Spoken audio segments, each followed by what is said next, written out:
Voice of محمد میں خوش آمدید۔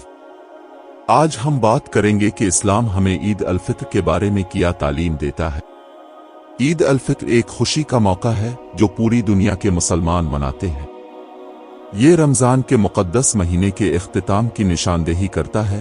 اس دوران مسلمان صبح سے شام تک روزہ رکھتے ہیں۔ اسلام میں عید الفطر کو اللہ تعالیٰ کی طرف سے عطا کردہ نعمتوں پر شکر ادا کرنے کا وقت سمجھا جاتا ہے۔ یہ معافی اور اتحاد کا بھی وقت ہے جہاں مسلمان مہینے بھر کے روزے کے اختتام کا جشن منانے کے لیے اکٹھے ہوتے ہیں۔ بحیثیت مسلمان ہم سمجھتے ہیں کہ عید الفطر بہت اہمیت کا حامل وقت ہے۔ یہ وہ وقت ہے جب ہم اللہ کا شکر ادا کرتے ہیں کہ اس نے ہمیں رمضان کے روزے رکھنے کے قابل بنایا اور ہمیں اکٹھے ہونے اور ایک برادری کے طور پر جشن منانے کا موقع دیا۔ عید الفطر کا ایک اہم ترین پہلو زکوۃ الفطر کا عمل ہے۔ یہ صدقہ کی ایک شکل ہے جو ہر مسلمان پر فرض ہے اور غریبوں اور محتاجوں کو دی جاتی ہے۔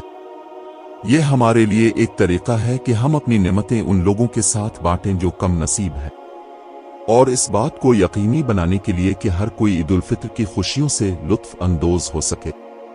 عید الفطر کا ایک اور اہم پہلو نماز عید ہے۔ یہ ایک خاص نماز ہے جو عید کے دن صبح سویرے باجماعت ادا کی جاتی ہے۔ یہ وقت ہے کہ ہم اکٹھے ہوں اور اللہ کا شکر ادا کریں جو اس نے ہمیں دیا ہے اور اس کی نعمتوں اور بخشش مانگیں۔ بحیثیت مسلمان ہم اپنے بہترین لباس زیب تن کر کے، خاندان اور دوستوں کے ساتھ تحائف کا تبادلہ کر کے اور اپنے پیاروں کے ساتھ بانٹنے کے لیے خصوصی کھانے تیار کر کے بھی عید الفطر مناتے ہیں۔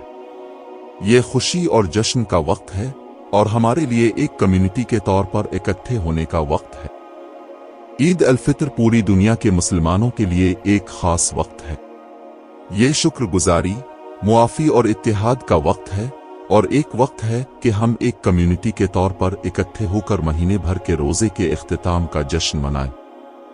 آئیے ہم سب اس موقع سے فائدہ اٹھاتے ہوئے ان نعمتوں پر غور کریں جو اللہ نے ہمیں عطا کی ہے، اور اپنی نعمتوں کو ان لوگوں کے ساتھ بانٹیں جو کم نصیب ہیں۔ آپ کو اور آپ کے چاہنے والوں کو عید مبارک۔